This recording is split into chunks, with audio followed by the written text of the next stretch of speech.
कि इस तरह के वाकया जब होंगे हम दोबारा FATF की ग्रे लिस्ट में जाने के लिए दोबारा से नॉमिनेट ना हो जाएं। तो अपने दिमाग का किसी अच्छे डॉक्टर से इलाज कराइए। शुक्र करें 10 लोग मारे गए हैं, उनका इरादा तो 100 बंदे मारने का था।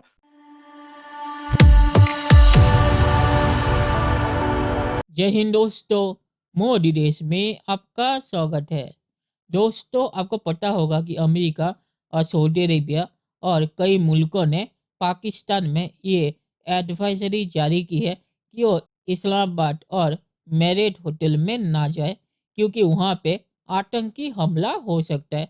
तो पाक मीडिया आज उसके बारे में बात करें। पाक मीडिया कह रहा है कि अमेरिका के इस वार्निंग के बाद उन्हें लगता है कि पाकिस्तान फिर से FATF के ग्रे लिस्ट में जाने वाला है, तो इसीलिए अमेरिका पहले ऐसी वार्निंग दे रहा है और पाक मीडिया इसके लिए फिर से भारत को दोष दे रहा है। पाक मीडिया कह रहा है कि भारत अफगानिस्तान से पाकिस्तान में हमले करवा रहा है, जिसकी वजह से अमेरिका को ऐसी वार्निंग देनी पड़ी। दोस्तों, ये वीडियो बहुत ही मज़ेदार है, तो इसे आप पूरा ज़रूर देखिएगा।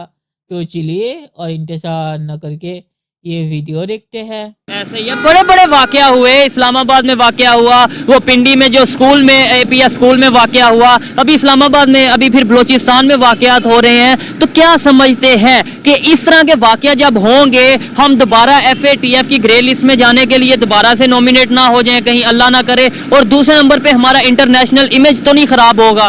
देखिए, बात पता है कि इंटरनेशनल इमेज तो खराब होगा हमारा, इसी अगर हम दहशतगर्दी पे काबू नहीं करेंगे इसको तो। लेकिन उसके साथ साथ हमें ये भी देखना है कि हमें किस किस वजह से किन किन रास्तों से खतरात हैं। अफगानिस्तान का जो बॉर्डर है वो तकरीबन 2500 किलोमीटर का बॉर्डर है, जहाँ से हमें सीरियस थ्रेट है। ठीक है, क्योंकि यहाँ के जो दहशतगर्द है वो भी वहाँ पे भागे हुए हैं और वो इंतकामी कार्रवाइयाँ भी करते हैं। प्लस अफगानिस्तान वालों के साथ हमने क्या ऐसा किया कि उन्हें हमारे पे गुस्सा? अफगानिस्तान वालों के साथ तो हमने जब भी किया अच्छा किया। पाकिस्तान ने करोड़ों अफगानियों को पाला है, पाकिस्तान ने अफगानिस्तान के ऊपर हमेशा एहसान किया है, लेकिन पता नहीं क्या वजह है कि वो दुश्मन के साथ मिलकर वो ये कहते हैं कि हम अमेरिका के साथ मिलकर उनके अगेंस्ट अड्डे प्रोवाइड करते हैं अमेरिका को।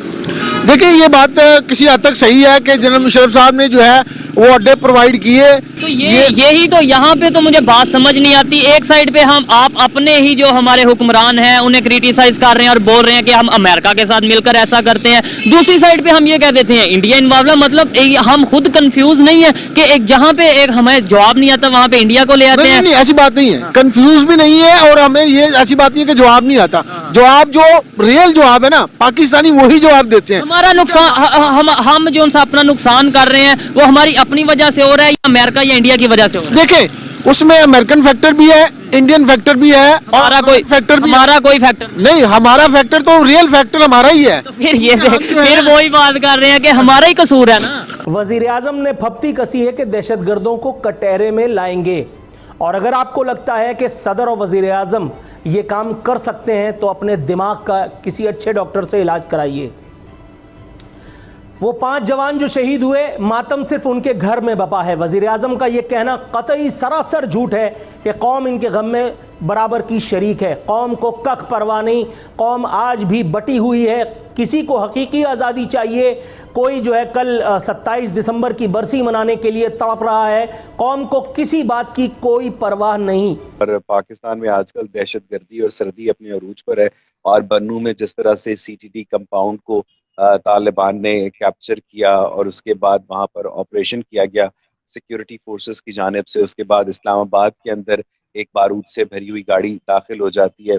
आरजू, आपको याद होगा कि जब वजीर दाखिला हुआ करते थे रहमान मलिक साहब, तो उन्होंने एक नया पेंतरा बदला और उन्होंने जनाब ये कहना शुरू किया कि जनाब शुक्र करें 10 लोग मारे गए हैं, उनका इरादा तो 100 बंदे मारने का था, और हमें अपनी बहादुर पुलिस के ऊपर फख्र है जिन्होंने जानों के ऊपर खेल कर हमें ना सिर्फ इतनी सी शहादतों के बदले इतनी बड़ी तबाही से बचा लिया। तो जनाब रहमान मलिक साहब, जो कि पहले एक ब्यूरोक्रेट रह चुके थे, उनका ये फार्मूला इतना पसंद किया गया कि आज आप देख लें कि जब भी कोई धमाका होता है तो एक रटा रटाया बयान आना शुरू हो जाता है कि हम दहशतगर्दी की कमर तोड़ देंगे, हम दहशतगर्दों की पुरजोर मजम्मत करते हैं, हम दहशतगर्दों के खिलाफ आखिरी लहू तक उनका मुकाबला करेंगे। ऐसा एक रिटॉरिक है जो चलता है, कोई सिक्योरिटी लैब्स नहीं और मुझे अपनी पुलिस के ऊपर फख्र है।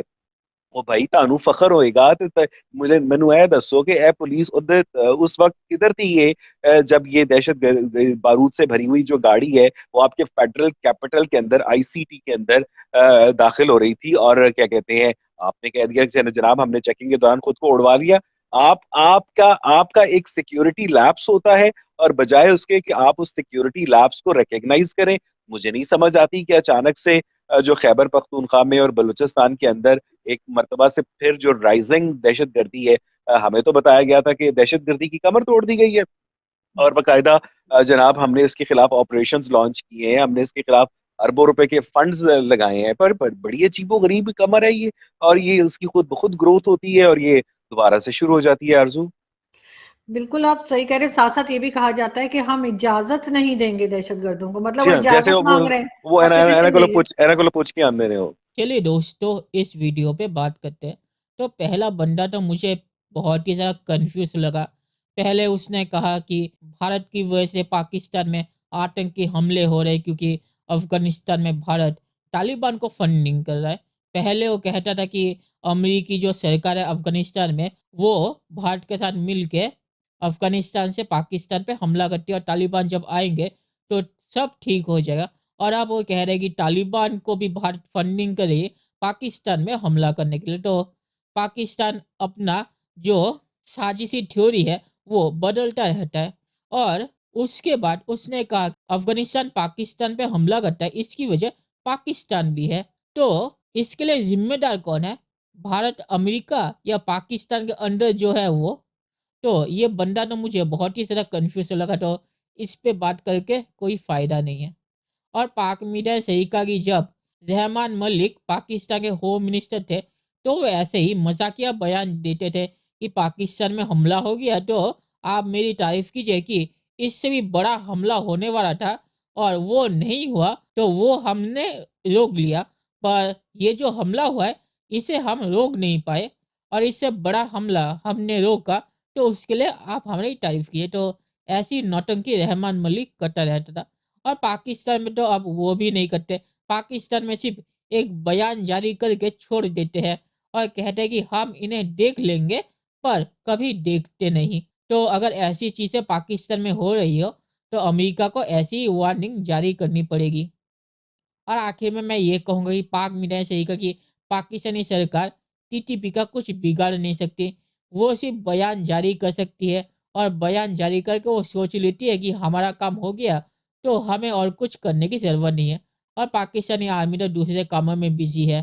तो चलिए देखते हैं कि फ्यूचर में क्या होता है। दोस्तों, ये वीडियो देखने के लिए बहुत-बहुत शुक्रिया और हमारे चैनल को सब्सक्राइब करना मत भूलिएगा। Thank you very much.